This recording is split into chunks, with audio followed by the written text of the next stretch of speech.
Let's now bring in James P. Farwell, who's a senior fellow at the Middle East Institute. Mr. Farwell, thank you for taking time to speak with us at TRT World. Firstly, let me get your take on Operation Spring Shield so far and the Turkish objective to secure northern Syria. Well, I think the political point is what is important. President Erdogan stated after 33 Turkish troops were killed a couple of days ago that Turkey would mount a forceful response. One of the questions was, what did that mean? Would they attack Russian military, or would they attack only Syrian military? It looked a couple of days ago as if they might very well target Russian military who were apparently involved in airstrikes that killed Turkish soldiers. In fact, what appears to have happened is that the strikes have been launched against Syrian forces. Now, whether or not 2,000 Syrian troops have really been killed and all the tanks and all the helicopters that Turkey claims have been destroyed have in fact been destroyed, will await a closer, more objective battlefield damage assessment. But I think that the key point politically from Turkey's perspective is that it is sending a strong signal that it means business when it tells Syria to back off from its offensive. The second key point is that this fighting has created over 900,000 refugees, many of them children. Turkey is taking the position that it will open the doors for these refugees to flee into Europe.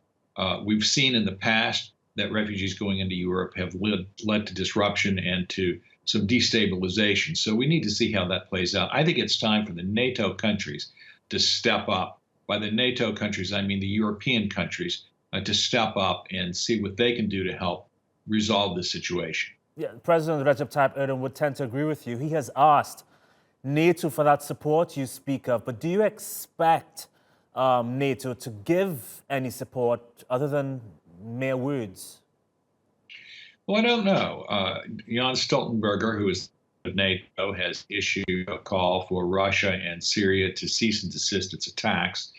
It seems to me that they need to find some way to create some safe zones for the civilians so that we prevent the immigration crisis. That is something that all these powers, Turkey, Russia, and Syria, ought to be able to accomplish if they really try. I think some pressure from France and some of the other European countries could help facilitate that. How they do that is something that they have to negotiate between themselves. But Europe is the one that's most affected by this, and it's time for Europe to step up and try and help. Well, many people believe that this entire situation in northern Syria could change if Russia would simply change sides, so to speak. They are backing the Syrian regime.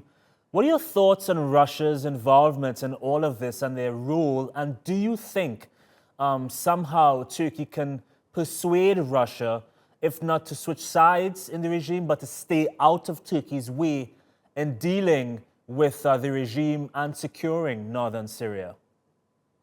Well, I don't think that's going to happen. Russia is joined at the hip with Syria. Syria, for many years, as you know, has been a client state of Russia. They intervened in Syria specifically in order to prop up and save the Assad regime. How much influence Russia has and as to what is never entirely clear. Turkey has made great overtures to Russia to try and forge a better working relationship, and we just have to see how that plays out. It seems to me that Russia could certainly do more to put pressure on Syria to stop these attacks, and at a minimum, the goal should be to create safe zones that protect the safety of civilians. Mr. Farwell, thank you so much for speaking with us here on TRT World. We appreciate it. Thanks again.